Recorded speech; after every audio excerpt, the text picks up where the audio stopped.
নতুন আইপিও আসবে, বাজার হবে চাঙ্গা, লোকসান কমবে, আসবে মুনাফা। শেয়ার যার ফেস ভ্যালু 10 টাকা, তার এগেনস্টে দায় সৃষ্টি হয়ে গেছে প্রায় 500 টাকার মতো। নতুন আইপিও আইন প্রণয়নের মাধ্যমে চলতি বছর ভালো কোম্পানি তালিকাভুক্ত হবে এমন প্রত্যাশা করা হচ্ছে। 5টা ব্যাংকে মার্জ করছেন, যেখানে আমাদের বিনিয়োগকারীদের স্বার্থ দেখা হয়নি। চলতি 2026 সাল হবে ঘুরে দাঁড়ানোর বছর। 2026 সালকে আমরা মনে করছি পুঁজিবাজারের জন্য ঘুরে দাঁড়ানোর বছর। স্বাগত দর্শক, দেশে শেয়ার বাজার নিয়ে নাগরিকের বিশেষ আয়োজন শেয়ার টকে। আপনাদের সঙ্গে আছি আমি সানি আহমেদ। শেয়ার টক অনুষ্ঠানটি পরিবেশিত হচ্ছে ব্র্যাক এপিএল স্টক ব্রোকারেজ লিমিটেডের সৌজন্যে। দর্শক, একটি হতাশার পুঁজিবাজার থেকে বেরিয়ে নতুন আশা প্রত্যাশা নিয়ে চলতি বছর কাটাতে চান বিনিয়োগকারীরা। নতুন আইপিও আসবে, বাজার হবে চাঙ্গা, লোকসান কমবে, আসবে মুনাফা, এমন প্রত্যাশায় ইতিবাচক প্রবণতায় শুরু হয়েছে চলতি বছর। ঢাকা স্টক এক্সচেঞ্জে গেল সপ্তাহে সূচক 87.94% বেড়ে দাঁড়িয়েছে 4,999 পয়েন্ট। লেনদেন 955 কোটি বেড়ে সর্বমোট টার্নওভার হয়েছে 2,373 কোটি টাকা। এছাড়া বাজার মূলধন বেড়েছে 2,401 কোটি টাকা। এদিকে সপ্তাহ জুড়ে 389 প্রতিষ্ঠানের মধ্যে দর বেড়েছে 176টির, কমেছে 177টির এবং অপরিবর্তিত রয়েছে 36টির দর। চাঙ্গা অবস্থায় সপ্তাহ পার করেছে চট্টগ্রাম স্টক এক্সচেঞ্জ। গেল সপ্তাহে সিএসসি সূচক CASPI 302 পয়েন্ট বেড়ে দাঁড়িয়েছে 13,994 পয়েন্ট। সপ্তাহ জুড়ে লেনদেন হয়েছে 72 কোটি 80 লাখ টাকা। এছাড়া 272 প্রতিষ্ঠানের মধ্যে দর বেড়েছে 144টির, কমেছে 106টির এবং অপরিবর্তিত রয়েছে 22টির দর। দর্শক, নতুন আইপিও আইন প্রণয়নের মাধ্যমে চলতি বছর ভালো কোম্পানি তালিকাভুক্ত হবে এমন প্রত্যাশা করা হচ্ছে। এছাড়া বহুজাতিক ও লাভজনক 10 কোম্পানিকে সরাসরি তালিকাভুক্তির প্রক্রিয়া চলছে। অন্যদিকে উৎপাদন বন্ধ নন পারফর্মিং কোম্পানিগুলোকে তালিকাযুক্ত না করে আর ক্যাটাগরি চালুর উদ্যোগ নেওয়া হয়েছে। সব মিলিয়ে দেশের অর্থনীতি ও শেয়ার বাজারের বিশ্লেষণ জানাবেন ব্র্যাক এপিএল স্টক ব্রোকারেজ লিমিটেডের রিসার্চ টিমের পক্ষে ফাহিম হাসান।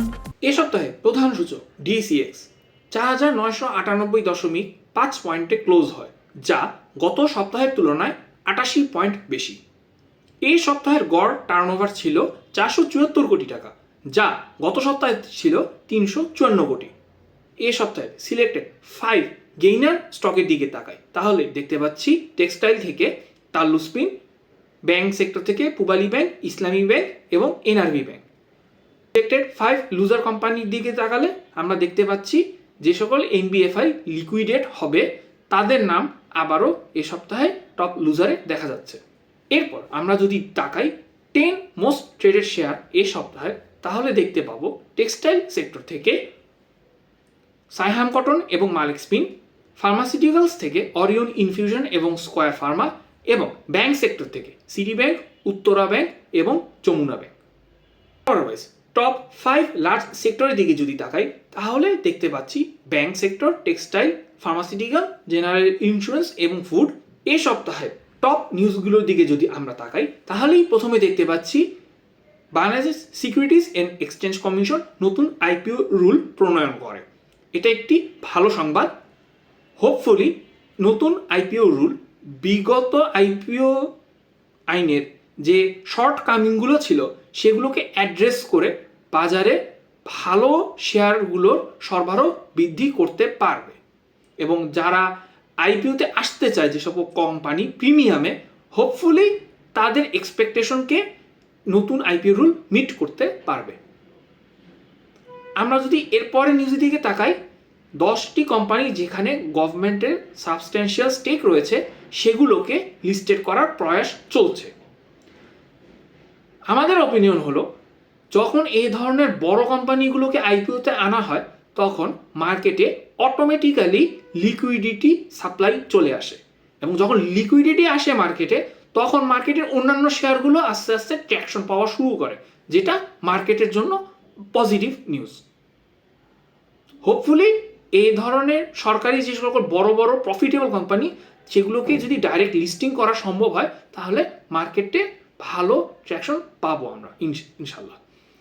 আমরা যদি এর পরে নিউজ থেকে তাকাই, সেটা হচ্ছে যারা অনেক দিন ধরে নন অপারেশনাল, অনেক দিন ধরে নন পারফর্মিং, সেই সকল কোম্পানিগুলোকে একেবারে ডিলিস্ট না করে দিয়ে নতুন একটা ক্যাটাগরি আর ক্যাটাগরিতে ট্রান্সফার করার একটা প্রয়াস চলছে।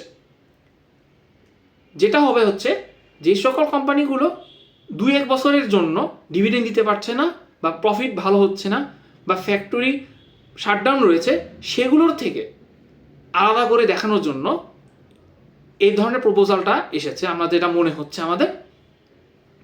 এরপরে যে নিউজ, পলিসি রেট সম্ভবত অপরিবর্তিত থাকছে।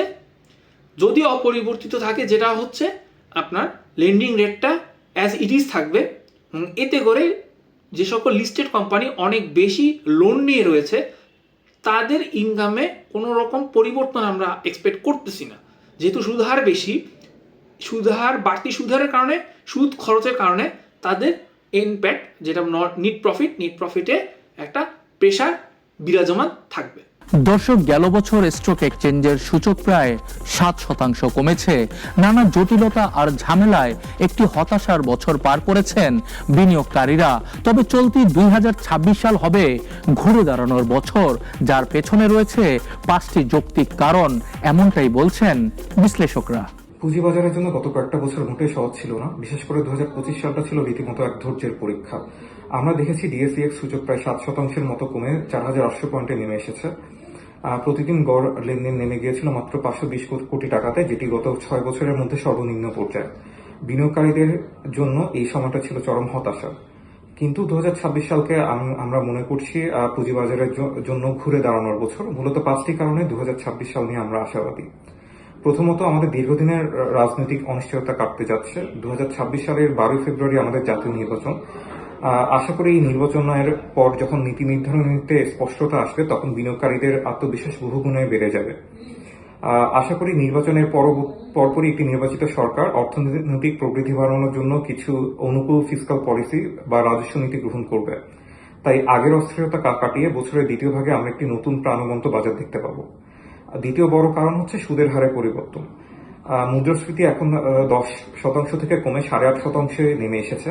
2024 সালের জুনের মধ্যে মুদ্রাস্ফীতি 7% নিচে নেমে আসবে বলে কেন্দ্রীয় ব্যাংক পূর্বাভাসই দিয়েছে। মুদ্রাস্ফীতি যখন সহনীয় পর্যায়ে আসবে, তখন বেঞ্চমার্ক সুদের হারও কমতে শুরু করবে। ইতিমধ্যে ট্রেজারি বন্ডের রেট 12% থেকে কমে 10%-এর ঘরে নেমে এসেছে। এর মানে হলো ফিক্সড অ্যাসেট ক্লাসে উচ্চ মুনাফার দিন ফুরিয়ে এসেছে। যখন ফিক্সড অ্যাসেট ক্লাসে টাকা রেখে লাভ কমে যায়, তখন সেই টাকা স্বাভাবিকভাবে পুঁজিবাজারে ফিরে আসে, যা বাজারের জন্য হবে এক বিশাল পজিটিভ ফ্যাক্টর। তৃতীয়ত, আমাদের সামষ্টিক অর্থনীতিও কিন্তু ইতিবাচক সংকেত দিচ্ছে। আমাদের রিজার্ভ এখন $29 বিলিয়ন, আর প্রবাসীরা যে হারে রেমিটেন্স পাঠাচ্ছে তা 2026 সাল নাগাদ $35 বিলিয়ন স্পর্শ করতে পারে। অর্থাৎ ডলারের অস্থিরতা কমে এখন টাকা অনেক বেশি শক্তিশালী অবস্থানে রয়েছে।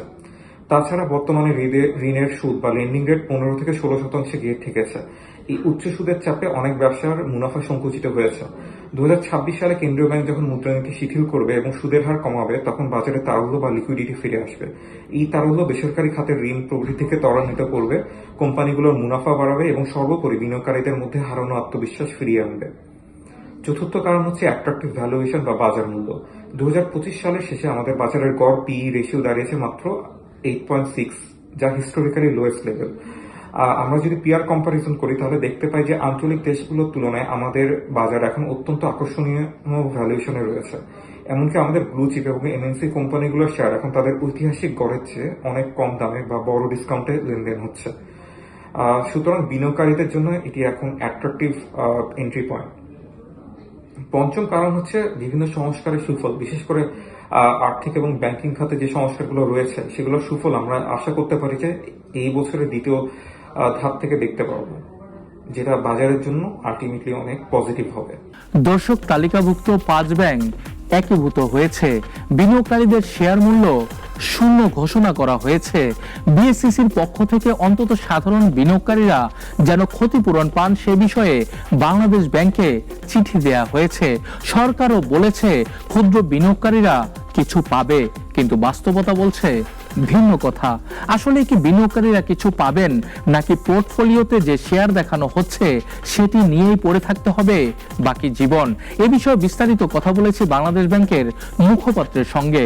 চলুন শুনে আসি। না, এটা তো বাংলাদেশ ব্যাংক চিঠি দিয়েছে, সার্কুলার দিয়েছে এবং সাংবাদিক সম্মেলনের মাধ্যমে গভর্নর মহোদয় জানিয়ে দিয়েছে যে সাধারণ হোক আর স্পন্সর হোক, তাদের শেয়ার হোল্ডারদের পরিণতি কী হবে। তাদের কোনো দাবি আর থাকছে না, কারণ বুক ভ্যালু যদি হিসাব করি, একটি শেয়ার যার ফেস ভ্যালু 10 টাকা, তার এগেনস্টে দায় সৃষ্টি হয়ে গেছে প্রায় 500 টাকার মতো। অতএব যদি তাকে 10 টাকার রাইট স্থাপন করতে হয়, তবে 500 টাকার দায় কিন্তু তাকে গ্রহণ করতে হবে। স্বাভাবিকভাবে এগুলো সবই শূন্য ঘোষিত হয়েছে। এখন আর সরকার ছাড়া, মানে দ্যাট ইজ রাষ্ট্র তো এটা টেক ওভার করলো, তারা ছাড়া আর কোনো শেয়ার হোল্ডার এই ব্যাঙ্কগুলোতে নেই। হ্যাঁ, সবারই দায় এক।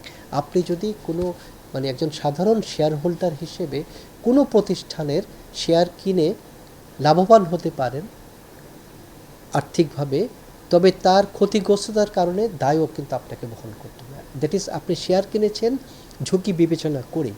কোনো একটা প্রতিষ্ঠান যদি এই প্রতিষ্ঠান যদি অবলুপ্ত হয়ে যায়, স্বাভাবিকভাবে আপনার দায় আর সেখানে থাকবে না। এটাই স্বাভাবিক, সেটা ব্যাংকের ক্ষেত্রে হোক, অন্য যে কোনো বাণিজ্যিক প্রতিষ্ঠানের ক্ষেত্রে হোক। সাধারণ বিনিয়োগকারী আপনার একটা হিসাব, আপনি শেয়ার তো কিনবেন, আপনাকে একটা হিসাব করে। এটা তো হুইমজিক্যাল কোনো সিদ্ধান্ত না। আপনার কাছে টাকা আছে, আমি যে কোনো একটা কোম্পানির শেয়ার কিনে ফেললাম, ওই কোম্পানিটার ভবিষ্যৎ কী, বর্তমান কী, ওগুলি হিসাব করে কিনতে হবে। তারপরও হয়তোবা ভাবেন যে মানে যেভাবে হিসাব করে গ্রাহকরা কিনেছিল, কিন্তু ফলাফল তাদের বিপরীতে ঘটে গিয়েছে। এই ক্ষেত্রে অ্যাকাউন্টিং হিসেবে আসলে কিছু করণীয় নেই, এটাকে তাদেরকে মেনে নিতে হবে। কারণ ওই কোম্পানির অ্যাসেটের উপর যদি তার অধিকার থাকে, তো দায়ে যে লায়াবিলিটি সৃষ্টি হয়েছে তার দায়ভারও তাদেরকে বহন করতে হবে। এটাই শেয়ার হোল্ডিংয়ের। না, আমি তো বলি যে সেটা তখন নেগেটিভ ছিল না। আজকে কোনো একটা কারণে প্রতিষ্ঠানটি বন্ধ হয়ে গেল, অর্থাৎ স্বাভাবিকভাবে এই ঝুঁকি সব দেশের সব কোম্পানির শেয়ার করার ক্ষেত্রেই ঘটতে পারে। অনেক বড় বড় কোম্পানি আছে বিদেশে, তার শেয়ার হু হু করে বেড়েছে, আবার কেনার পরে মানুষ মানে পথের ভিক্ষুকে পরিণত হয়েছে, কারণ ওই প্রতিষ্ঠানটা রান করেনি। অর্থাৎ এখানে ঝুঁকি থাকবে, ঝুঁকি মেনে নেই। আজকে আমাদের দেশে শেয়ার মার্কেটে আপনি দেখেন 1996 সালে এক ডিবেকেল ঘটল, অসংখ্য মানুষ ক্ষতিগ্রস্ত হয়েছে না, কিন্তু তারা কি ক্ষতিপূরণ পেয়েছে? তা তো না। আপনি একটি কোম্পানির শেয়ার 100 টাকা দরে কিনলেন, সেটার দাম নেমে আসলো 10 টাকায়, এই যে 90 টাকা করে আপনি হারালেন, এটা কি কেউ আপনাকে ক্ষতিপূরণ হিসেবে দেবে? স্বাভাবিকভাবে কেউ ক্ষতিপূরণ হিসেবে দিবে না। কিন্তু আপনি তো 100 টাকা করে কিনেছিলেন, কিন্তু এটা 120, 130 উঠবে এরকম একটা প্রেডিকশন নিয়ে, অবস্থার প্রেক্ষিতে সেটা সেই পর্যায়ে পৌঁছতে পারেনি। অতএব এই ঝুঁকি শেয়ার ব্যবসায় আছে, এটা আসলে মেনে নিতে হবে। অ্যাপ্রুভাল তো তাদের বাংলাদেশ ব্যাংক করেছে, কমার্শিয়াল অডিটররা করেছে, বিএসইসিও তাদের দেখেছে। এখানে সবাই লিস্টিং কোম্পানির বিষয় তো বিএসইসিও নিয়ন্ত্রণ করে। হ্যাঁ, এটা সবাই দেখেছে। এটা তো আমি বললাম শুধু ব্যাংক কেন, অন্যান্য প্রতিষ্ঠানের ক্ষেত্রেও তো একই প্রযোজ্য।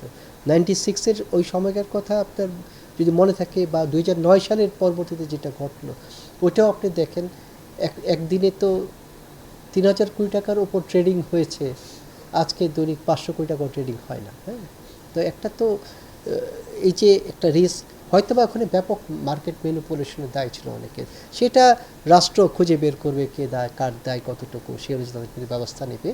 কিন্তু দিনের শেষে শেয়ার ব্যবসা যখন আপনি করবেন, তখন সেখানে একটা মানে আনসিন একটা রিস্ক মেনে নিয়ে আপনাকে এই শেয়ারে ইনভেস্ট করতে হবে। দর্শক, এবার শুনবো বিনিয়োগকারীদের কথা। বাংলাদেশ ব্যাংক তার ক্ষমতা ব্যবহার করে সাধারণ বিনিয়োগকারীদের করেছে নিঃস্ব। যদি পুঁজিবাজারের নিয়ন্ত্রণ সংস্থা প্রধানের ক্ষমতা কেন্দ্রীয় ব্যাংকের গভর্নরের সমান হতো, তাহলে ক্ষুদ্র বিনিয়োগকারীরা এভাবে পথে বসতেন না, এমনটাই মনে করেন ক্ষতিগ্রস্তরা। এছাড়া শেয়ার বাজার নিয়ে সরকারের উদাসীনতা সবচেয়ে বড় ক্ষতির কারণ বলে মনে করেন বিনিয়োগকারীরা। আমরা প্রত্যাশা করতেছি 2026 সাল পুঁজিবাজারের জন্য ভালো হবে। কারণ নতুন করে জাতীয় সংসদ নির্বাচনে নতুন সরকার গঠিত হবে। সবসময় আমরা দেখছি যে কোনো নতুন সরকার আসলে নতুন করে সব কিছু উঠেলে সাজায়। আমরা মনে করি বাংলাদেশ সিকিউরিটি এক্সচেঞ্জ কমিশনের বর্তমান যে ক্ষমতা আছে এই ক্ষমতাকে বৃদ্ধি করা উচিত, কারণ যখনই বাজারটা ঘুরে দাঁড়াতে চেষ্টা করে তখনই দেখা যায় এনবিআর কিংবা বাংলাদেশ ব্যাংক থেকে বিভিন্নভাবে পুঁজিবাজারের উপর হস্তক্ষেপ করে। তাই আমরা প্রত্যাশা করি সিকিউরিটি এক্সচেঞ্জের কমিশনকে ক্ষমতা ওই জায়গায় নিয়ে যাওয়া উচিত যাতে পুঁজিবাজার সম্পর্কে শুধু বাংলাদেশ সিকিউরিটি এক্সচেঞ্জ কমিশন এবং ডিএসসি সিএসসি ছাড়া অন্য কোনো সংস্থা যাতে এই পুঁজিবাজারের উপর অযাচিত হস্তক্ষেপ না করে। এছাড়াও বাংলাদেশ ব্যাংকের বর্তমান গভর্নর যিনি আছেন উনি আমরা মনে করি যে উনি পুঁজিবাজার বান্ধব না, উনি আমাদের বিনিয়োগকারীদের স্বার্থ ওইভাবে সংরক্ষণ করে না। ইতিমধ্যেই 5টা ব্যাংকে মার্জ করছেন যেখানে আমাদের বিনিয়োগকারীদের স্বার্থ দেখা হয়নি। এখন একইভাবে 9টি আর্থিক প্রতিষ্ঠান বন্ধের পায়তারা করতেছে। আমরা এটার তীব্র বিরোধিতা করতেছি।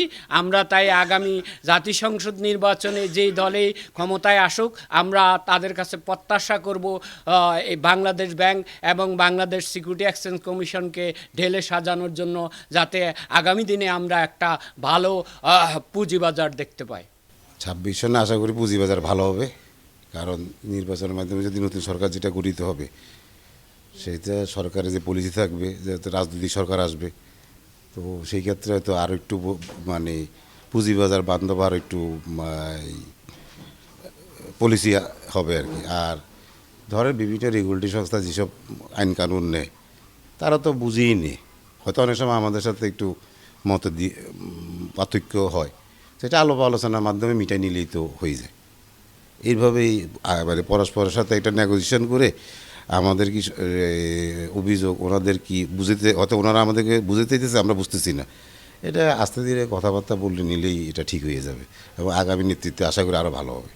মানে যে ইন্ডেক্স পড়ার পর হয়তো কিছুদিন পর পর উঠে, এখন যেভাবে ইন্ডেক্স পড়ছে 5000 নিচে পড়ছে, 2-3 মাস ধরে মার্কেট পড়াই শুরু, কিন্তু মাঝে মধ্যে 2 মাস 3 মাস পর পর একদিন বাড়ায়, ওই মানে ইন্ডেক্সই বাড়ে শুধু, কিন্তু কোনো শেয়ারের দামও বাড়ে না, শেয়ারের দাম আরও কমে। আর আমরা এতদিন পরে দেখলাম যে গত 19 মাসে কোনো মার্কেট কোনো উন্নত আমরা দেখি নাই। শেয়ার মার্কেটে আমরা যারা ক্ষুদ্র বিনিয়োগকারী আছি মানে নিঃস্ব থেকে নিঃস্ব হয়ে যাচ্ছি দিন দিন। তাই এই মত অবস্থায় আমরা মনে করছি যে 2026 সালে শেয়ার মার্কেট ভালো হবে। তো জানুয়ারি মাসে মূলত ব্যাংক বাড়ে, বিভিন্ন বাড়ে, কিন্তু আজকে ইন্ডেক্স বাড়ানো দেখানো হচ্ছে, কিন্তু কোনো শেয়ার বাড়ে নাই, প্লাস 2-1টা ব্যাংক 10 পয়সা 20 পয়সা করে বাড়ে। তো এই মতো অবস্থায় আমরা মনে করি যে কর্তৃপক্ষের এখনও মানে সঠিক জায়গা পৌঁছতে পারে নাই, আর শেয়ার মার্কেট নিয়ে কোনো সরকারি মানে তদারকি করে না। দর্শক, এবার বিনিয়োগ শিক্ষা পর্ব। শেয়ারে বিনিয়োগের জন্য আপনার বিনিয়োগকে কয়েকটি ধাপে ভাগ করে ফেলুন। বিশ্ববিখ্যাত ওয়ারেন বাফেটের মতে সব ডিম এক ঝুড়িতে যেমন রাখা ঠিক নয়, তেমনি আপনার সব বিনিয়োগও একটি মাত্র শেয়ারে রাখা উচিত নয়। আপনি চাইলে আপনার বিনিয়োগকে 3 ধাপে ভাগ করতে পারেন। পুঁজি যে পরিমাণে হোক না কেন আপনার মোট পুঁজির অর্ধেক বিনিয়োগ করুন বাজারের সবচেয়ে ভালো নাম করা ব্লু চিপস কোম্পানিগুলোতে, সবচেয়ে বেশি ডিভিডেন্ড দেওয়া কোম্পানি যারা সুনামের সঙ্গে দেশে ব্যবসা পরিচালনা করছে সেগুলোর শেয়ারে আপনি মোট পুঁজির অর্ধেক বিনিয়োগ করতে পারেন।